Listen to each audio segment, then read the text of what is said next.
with a twisted glee. A horror host like you've never seen. He'll take you on a ride of fear and sadness. Dr. Acid's Midnight Madness.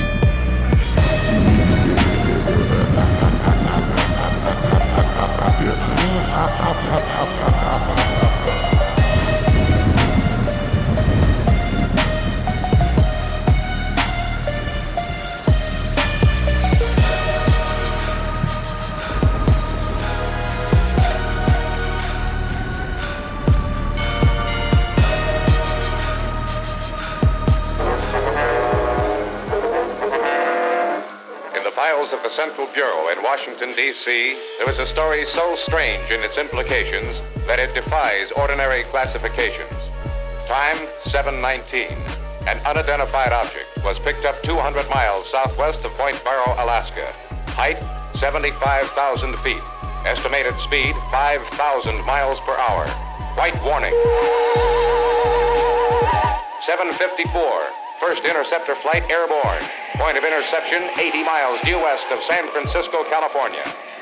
7:55. Unidentified object past point of interception. Red warning.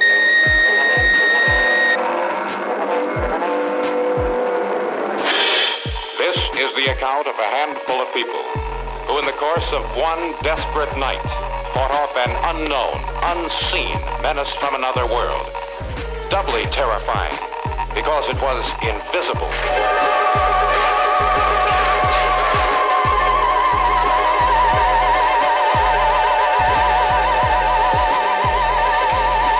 Is that you, Doctor? Hey!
Happy Christmas, everyone! Wow! I can't believe I survived another sleep in the old electro chamber. We're going until the sun's off. How is everybody doing tonight? We have got a completely terrifying and traumatizing and horrific tale of terror for you tonight. It's all about intergalactic alien attacks. And if you are what's the word? A xenomorph? A xenomorphic? Or you're a xenophobe. If you are a xenophobe, you absolutely do not want to watch this movie. And once again, if you are under the age of 18, I implore you to please turn off this live feed now. I do not want you to be traumatized for your upcoming life. Anyhow, quick introduction around the room. Actually, Mr. If you could bring that up just slightly back on our live feed there, just a little bit. There we go. A quick introduction around the room. My name is Dr. Von Acid. I am the host with the most voices in his hand. It's absolutely true. I got like 5 current conversations going on at the same time. We got Nurse Noxious behind the camera. She may or may not make an appearance. And if she does, then it'll be the first time ever to make an appearance. We got the Peanut Gallery in the back. I have no idea who these guys are. Every time I wake up, they're just sitting there. I'm not sure if they come in because the door's unlocked, so you gotta fix that lock, or they're just here the whole time while I'm sleeping. Very excited to introduce to you the world's fastest supercomputer. So close. Oh my. The B4000, also called the Nightmare Machine. Say hello, B. Hi, Dr. Acid. Oh, hi. How are you doing? I was thinking of somebody in mind today. Maybe he told me about it someday. I'll make it some better. So if you don't know, the B4000 operates at 4,000 gigs of RAM. Or 4,000 megs. It's one or the other. I can't remember which one. But he plucks the movie out of the fear zone and displays it for us all to see. And he also is going to be taking care of all the live aspects of the show. So if you want to join us on the Alternate Dimension Recorder, just go ahead and follow the link in the description. And also, if you want to join us split screen during the video chat, just tell the computer, the V4000, will get you on here. And now let's come over here. This is the Alternate Dimension Receiver. This is a communication device between the alternate dimension, the outer realm. Anybody that is seeing this, if they catch the broadcast from outer space, they can become part of the show by just clicking the link in the description, right? How easy is that? Okay, so let's get to today's film. D4000, are you ready to print out today's film? I am ready. Ready to print it out? Oh, all right. Let's see what we got here. Tonight's film. An alien with the power of invisibility lands on Earth, killing 2 people who attacked him due to the menacing appearance of his spacesuit. The creature takes off while being pursued by government authorities. All right, let's see what happens. Oh, we know the drill. Tonight's concoction is going to consist of this inscription. I'm going to have this right now. Of course, kids do not do this at home. I'm pretty much everything. Yeah, absolutely right. And it's all going in the right direction. Oh, yeah, there we go. Yes, yes. And let's pop that sucker in. Oh, that is bubbling up. All right. Take us to the first scene of this nightmare movie. Take us away, B4000. I'll see you on the flip side. And I. Oh,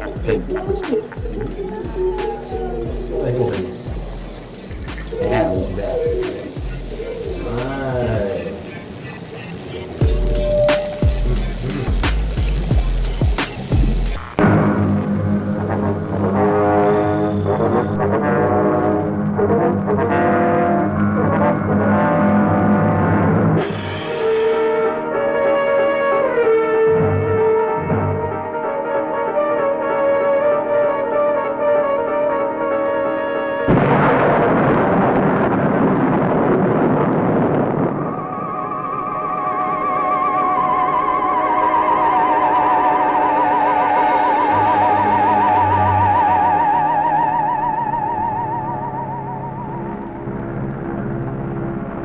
This is Washington, D.C., and in the files of the Central Bureau, there is a story so strange in its implications that it defies ordinary classification.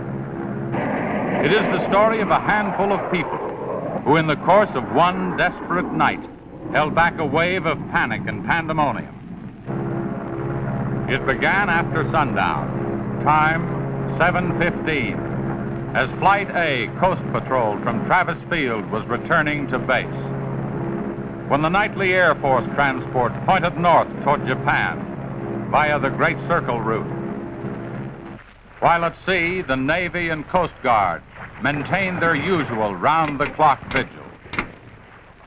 And from the equator to the Arctic, the radar network swept the skies with eyes that never sleep. Time, 7:19. An unidentified object was picked up 200 miles southwest of Point Barrow, Alaska. 7:27. Unidentified object confirmed at Fairbanks, Alaska. Heading south-southeast, 170 degrees. Height, 75,000 feet. Estimated speed, 5,000 miles per hour. White warning. 7:39. Unidentified object 200 miles due west of Vancouver, British Columbia. Course 170 degrees. Height 60,000 feet. Estimated speed down to 3,600 miles per hour. Yellow warning. 7:54. First interceptor flight airborne. Point of interception, 80 miles due west of San Francisco, California. 7:55. Unidentified object past point of interception. Red warning. 8:11. Morro Bay, California. Height, 50,000 feet. Estimated speed, 2,000 miles per hour. 8:15. Santa Monica, California. Height, 10,000 feet. Speed, 1,200 miles per hour. 8:18. All traces of unidentified object gone. Red warning lifted. By 8:25 at the Los Angeles branch of the Communications Commission, reports of strong interference with radio and television reception began to pour in from the beach area. The monitors went to work immediately. Mobile units were ordered to converge on the vicinity of the disturbance. Pinpoint direction finding devices began to trace the trouble to its source.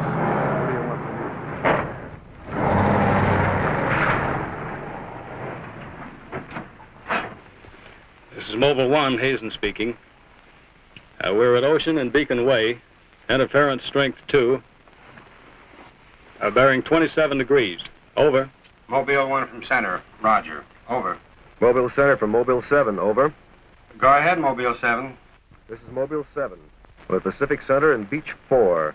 Interference strength 3, bearing 39 degrees, over. This is Mobile Center. Roger. Stand by. Mobile 1 and Mobile 7. From Mobile Center, point of interception estimated 3 miles north of surf. Repeat, 3 miles north of surf. Acknowledge. This is Mobile 7, roger. Mobile 1, roger. Mobile 7, roger, we're going out. Okay, Charlie, let's get moving.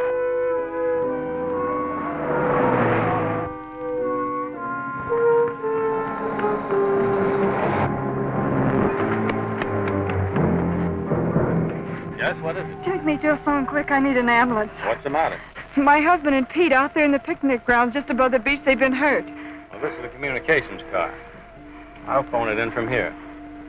I'm Mobile 1 to Central, over. Did you make that out, Charlie? Not a word. I'm Mobile 1 to Central. I can't reach you. Repeat. They must be getting us all right. I'm Mobile 1 to Central. Have an ambulance sent to beach at Surf. Emergency. 2 men hurt. Acknowledge. Roger and out. I'm sure they'll be here soon now. Tell us what happened. Oh, this man, he just kept coming at us. It was awful. Who? I don't know. He was wearing a suit like a diver. Hurry, please. They're hurt. Charlie, you better wait here. I'll go down and take a look.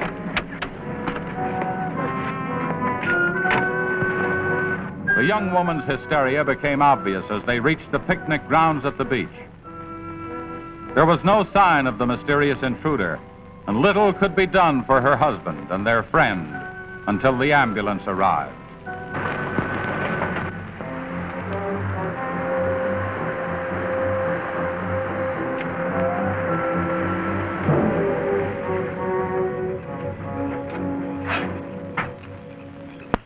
Hi, fellas. How are you doing? We're just taking another reading now. What happened down there? The police took the girl and one of the guys to the station. What about the other one? Well, he's on the way to the morgue. That was her husband. You're right on the button, Charlie. 44.7. Report back to Central if you find anything else. All right. Charlie, grab that portable and check the beach, will you?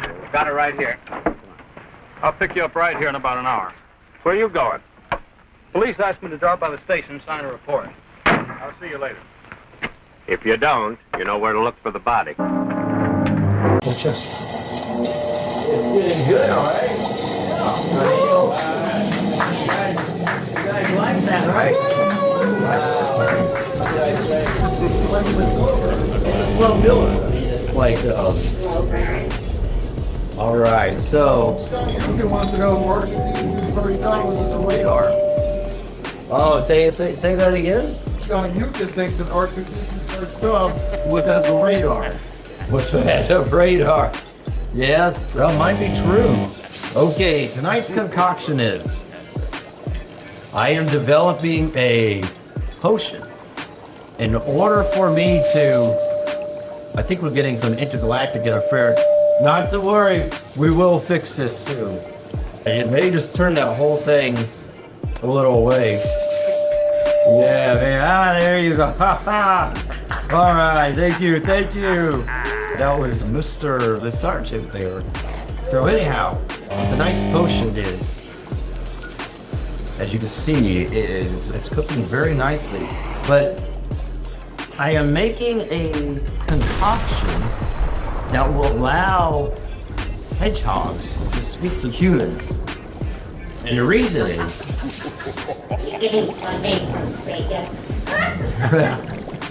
maybe, but the reason is, hedgehogs actually possess a great talent in vacation and speed, and they're actually quite industrious. What's that mean? Oh, that's right, yeah, the blue hedgehog. It's good that you mentioned that because we have to add a little bit of glue to the mix. Yes. Yeah, so that incorporates the blue hedgehogs. And if you're watching this, please hit the share button. We want as many people to join in the festivities for tonight. Before the movie really starts rolling, it's still in the build-up phase. All right, so let me just do a little test of this. The way I test out the concoctions and potions is through taste. You know, it's an art. Science is an art.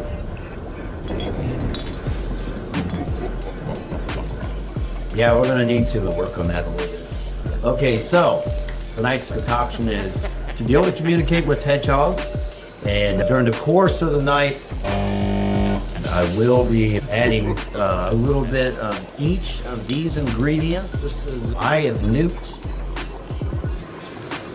Yes, it's looking very good. You consider cilantro? People like to really throw that in. Yeah, we may add some cilantro. Okay, so let's go to the next scene in the movie. I know we're still in the building process of the stories. Take us away, B4000. Don't you can't take my seat. Oh, yeah, that's Tyler. That is actually my ex-wife. She was turning for a cat. She took the wrong. What's that? Previously. Yeah, correct. Yeah. All right.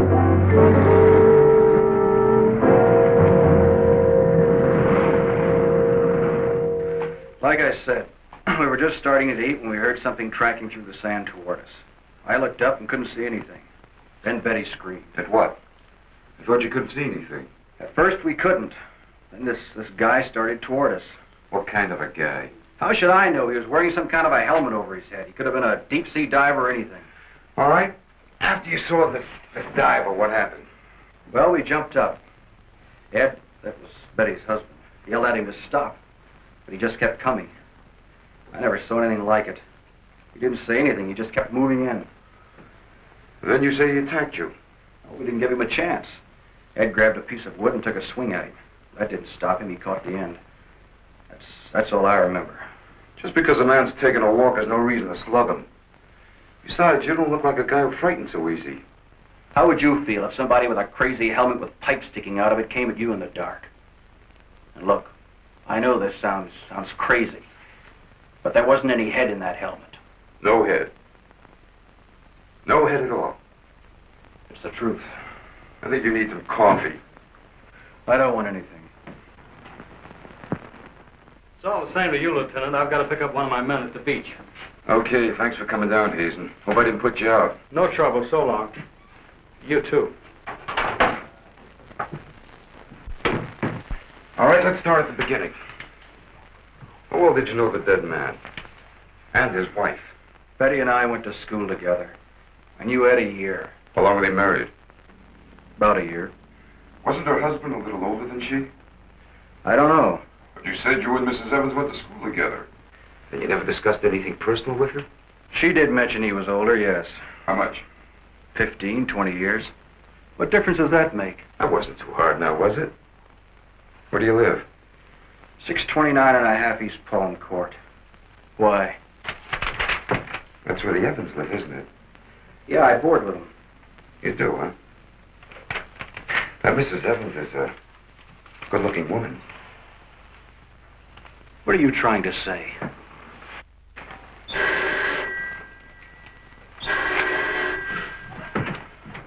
Lieutenant Bowers. Where? Yeah, I got it. I'll leave right away. Been on a murder. Near the beach. Keep an eye on this guy until I get back. What do you mean? You'll stay right where you are. At least until Mrs. Evans feels well enough to talk. What do you want from her? Oh, I just want to see if your story checks with hers. After all, you went to school together, remember?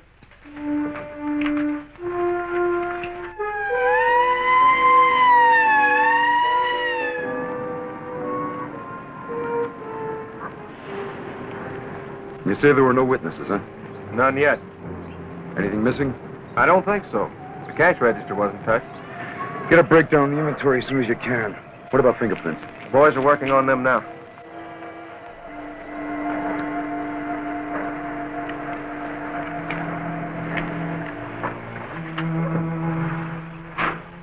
Sorry I'm late.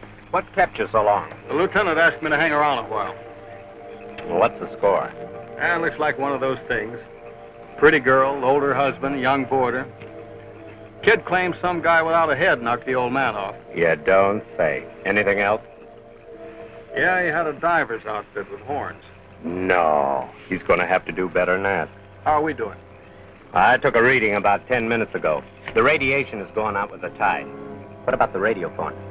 It's working fine again. I just got a call from Central.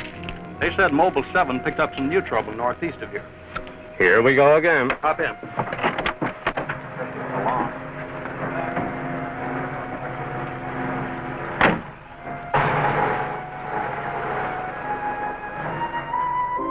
Who reported this murder? There he is there. He lives next door. His name's George Nelson. Hey, Mr. Nelson. Yes, sir. Come here, will you? I'm Lieutenant Bowers, homicide. You found this body? That's right. He must have just locked up for the night when this happened. How do you know that? Well, he usually does around this time. What were you doing here? I was sitting home watching the fights on TV, and all of a sudden the thing started acting up. What has that got to do with it? Well, you don't know the set. You know, it wouldn't work at all when I came home to supper. Then all of a sudden it cleared up fine. So I thought, well, I'll get set to look at the fights again, and all of a sudden out it goes again. So I thought maybe the battery station down here was overcharging the circuit, and so I came down to take a look, that's all. Hey, don't you ever quit work? What's up this time? Another murder? What are you doing here, Hazen? Same as before. Still trying to track down that signal interference. Hey, does that stuff work on TV, too? Well, it has been for hours. What'd I tell you? What's the matter? Seems to set one on the blink. Well, at least we know we're on the right track. How'd you make out with that boarder? You're still sticking to her story. The guy had no head. Well, I'll be seeing you. So long. Right. Watch out.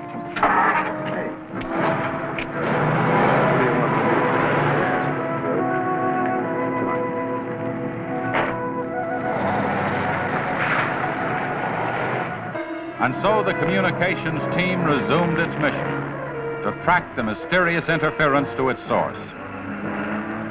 Via accurate readings taken at regular intervals by stationary and mobile units, it was determined that the disturbance was moving in a northeasterly direction. By 10:34, Mobile Center had pinpointed the disturbance at the edge of the Huntington oil fields. Units 1 and 7 were instructed to close in.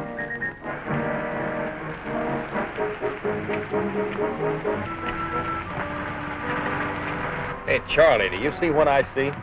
Yeah, the oil field. Let's hope our trouble's burning up. Well, there's only one way to find out.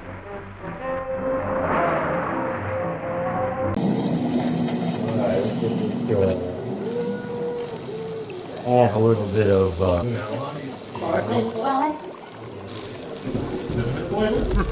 yeah, and a little bit of this. I get all my ingredients from overseas. They do have the best prices. Welcome, Mike Sedona. What does Mike Sedona say? He said, ooh, what the F is this? Just want to say greetings to Mike Sedona. Unfortunately, he can't join us. He's not nice again. Yeah, he does not. I won't comment on that. Oh my goodness! Somebody's actually calling into the ADR. Let's see if it's clear. Wow. Right, dude, I care. Yeah, I know it's terrible. But wow. Oh my God. Wow. It's Jihan. You're on. Who is this? Here. Greetings. Hello, Doctor. Hello. I want you to know your experiments are screwing up the time continuum. I had a pretty stop. What do you mean? Wait, so you said that my experiments are screwing up the space-time continuum? Yes, you understand global warming. I do understand what global warming is. Yes, we had global cooling, but now we have global warming. It's really bad. So this is the alternate dimension recorder, or receiver. Where are you calling from? I'm going to my dimension C-17. Wow.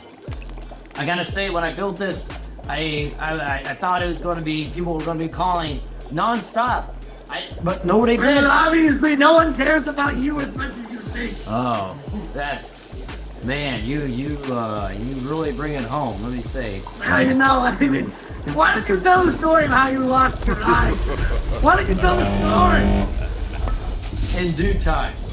Due time. Yes, that's a very personal story. It was during an experiment, and I mixed the wrong chemicals together. It exploded, and it took out my eyeball. And now my eyeball. Now we jumped that shark, man. What's that? Now we've jumped that shark. Ha! Well, one of these days. Fonzie, as we say out here. You know what is a Fonzie? Sorry. Yeah. Fonzie. It's quite different. Well, so how you bestowed us with your call. Do you have anything that you want to say? Cleveland. Wow. There you go. Blowing up my world, and also your movie choices are garbage. Garbage? Garbage. Like. Oh. Somebody disagrees. Somebody disagrees with you, sir.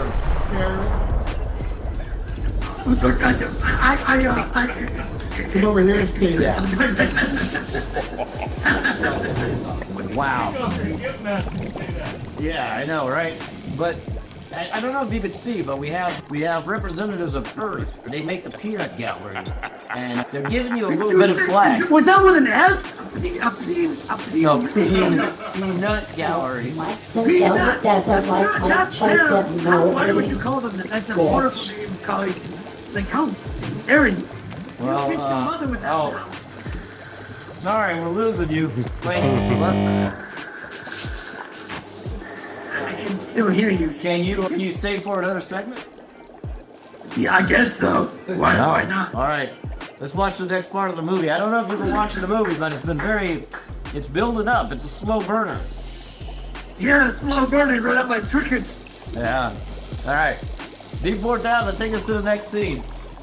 Man, there's not the help for this see what's going to work. All right. Back to the top. I probably didn't know what secret part of that. Well, it's our... Look, Sarge. 2 murders and an explosion in one precinct is big news. Now, come on, you can't pin it all on the young boarder. Or can you? Very funny. Yeah? I'm Hazen of the Communications Commission. Oh, the lieutenant's waiting for you. Thank you. What's a wheel? You heard the man, Communications Commission. Tell me, just kind of interference happen very often? Never anything like this. It's on the move all the time. Need some hand with a transmitter in the car. It's not a transmitter. We don't get a definite disturbance, just interference. Then you have no idea of what it is, huh? Not yet. How are you making out? Not so good. You were here when I questioned that boy about the murder at the beach. Did you get anything more out of it? Yeah. Come on with me. You might want to see this.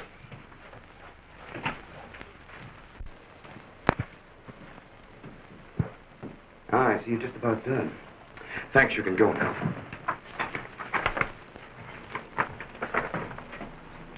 Are you sure this is what the man looks like? What do you say, Betty? Well, just about, only I think the tubes were a little lower down. And you still insist there was no head inside the helmet? I'm positive there wasn't. What about you? Well, it was dark. I couldn't swear to it. Thanks, that'll be all. You mean we can go now? Yeah, for the time being. Just stick close to home. I may want to see you again tomorrow. We'll be there. Come on, Betty. Kind of changed your mind about those two, haven't you? Yeah, I guess I have.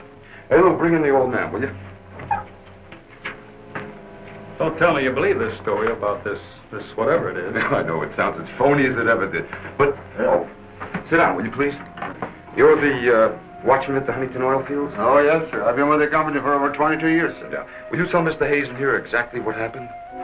Well, sir, like I said before, I was just closing the gate for the night when I saw this fella coming up. I was never so scared in my life. Yes, go on. Well, it wasn't the man so much as the suit he was wearing. Well, he wouldn't stop when I hollered at him. He just pushed his way right in there through the gate and walked right up to the tank. Now, you carry a gun? Did you try to stop him? Oh, well, he was much too close to the tank. I was afraid to shoot. So I thought I might call for help. And just as I got to the shack, the tank blew up. Oh, you should see the sight. Yeah, sir, can you give us a description of this man? How would you say he was dressed? Well, sir, like I said before, he wore a sort of pliers, not outfit, with a helmet attached to it. How tall was he? Oh, he was a giant of a man. And he had tubes sticking out of that thing, that helmet he wore. Can you tell us what his face looked like? Well, sir, though he got pretty close to me, I could swear the man had no face. Now, if you saw this man again, would you recognize him? I mean by his outfit. Oh, I'll never forget that sight if I live to be 100, sir. Would you say this is the man? Wait, sure, that's him. Thank you very much. You may go now. All right, sir. Thank you. Well, Hazen, what do you say now? Beats me. The descriptions check all right. This could be some kind of flying suit. High altitude equipment. Yeah, that's what I've been thinking. Well, how do you explain that stuff about the missing head? No, we can discount that. These people were frightened. It's night. Nobody really took a close look at it. I guess you're right. But whoever he is, that outfit doesn't look like one of ours. Of course, he could have been dropped by parachute. You mean sabotage? We're checking.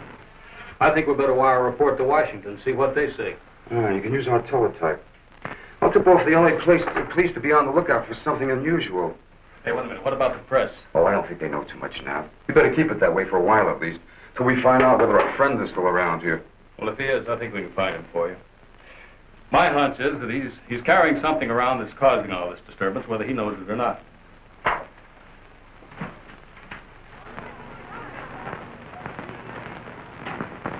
Yeah. Kill that page 1 lead. They let the boarder and the girl go. I know? Maybe the lieutenant thinks that the guy in a flying suit knocked off the husband. Nah. No, not a chance. Not a chance of an exclusive on that picture. They're making a blanket release in the morning. Oh, there's a guy from the Communications Commission in there now. Yeah, I'll call you back later if there's anything new. Okay.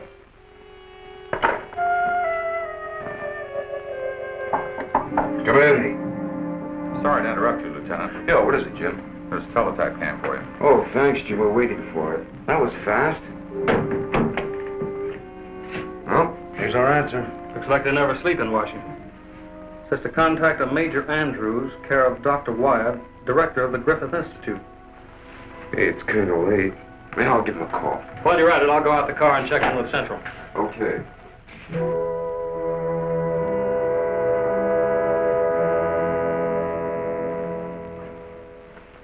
Well, that's the story up till now. We got in touch with Washington. They told us to contact you here. Very interesting. What do you think, Doctor? When I see something like this, I understand why you gentlemen might have thought sabotage was involved.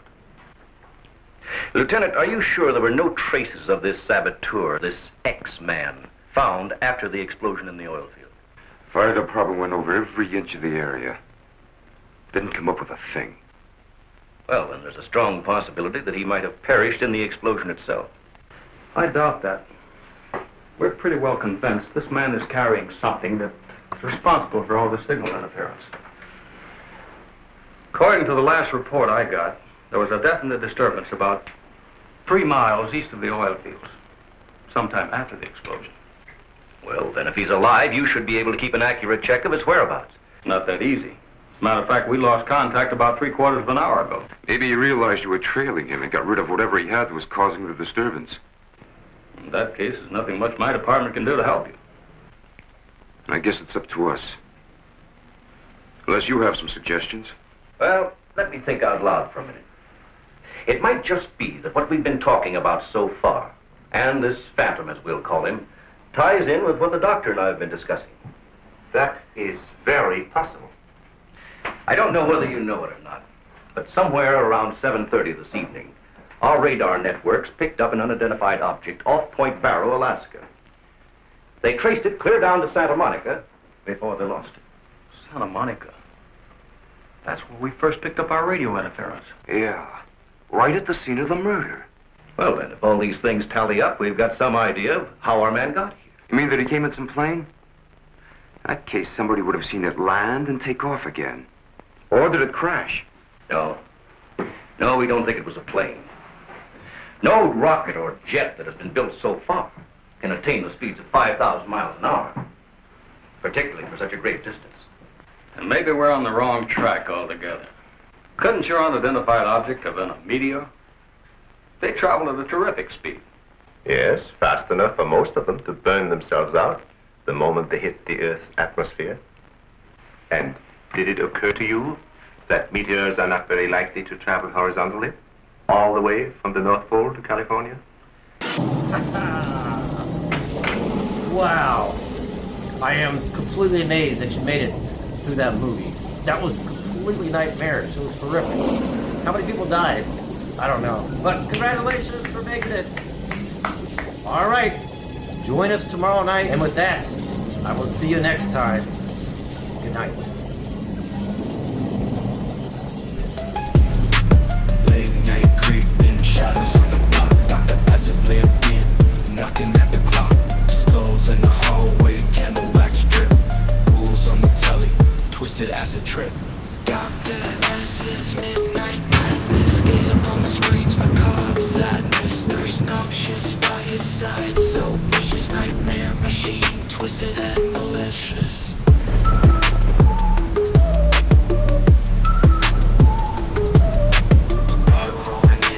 Madness contagious, yet folk dance so outrageous. Syringes filled with plasma, virus body. Behind the screen they can't run or hide. Dr. Acid's midnight madness. Gaze upon the screens, macabre sadness. Nurse nauseous by his side. So vicious, nightmare machine. Twisted and malicious. Fog rolling in, madness contagious. Dead folk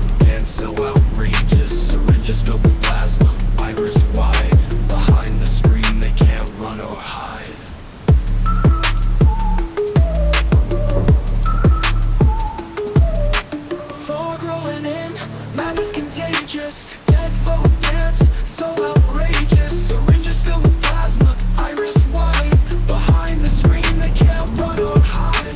Dr. S's midnight madness. Gaze upon the screens, macabre sadness. Nurse noxious by his side. So vicious, nightmare machine. Twisted and malicious. Haunted vibes buzz from the screen. Poltergeist descenders to scene. Noxious spins the wheel again. Spineless souls drowning in pain. Lurking in the dark shadows sway. Graveyard ambiance they don't play. Bats and spiders dooms to light. Noxious laughs with death's delight.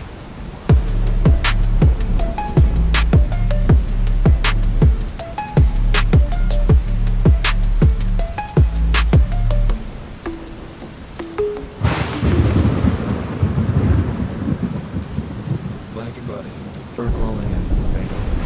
Lucky roster found the bird. Like a bat the boy, pocket. The roster got the road powered. Powder, the boy, now.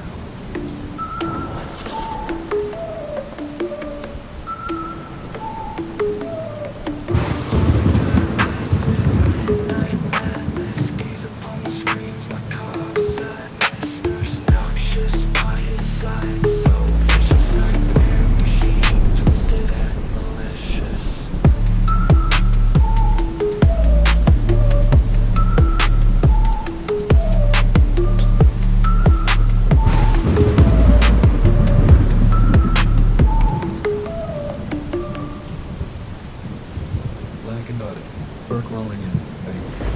Lucky roster found the bird. Like a bat the boy, pocket. The roster got the road powered.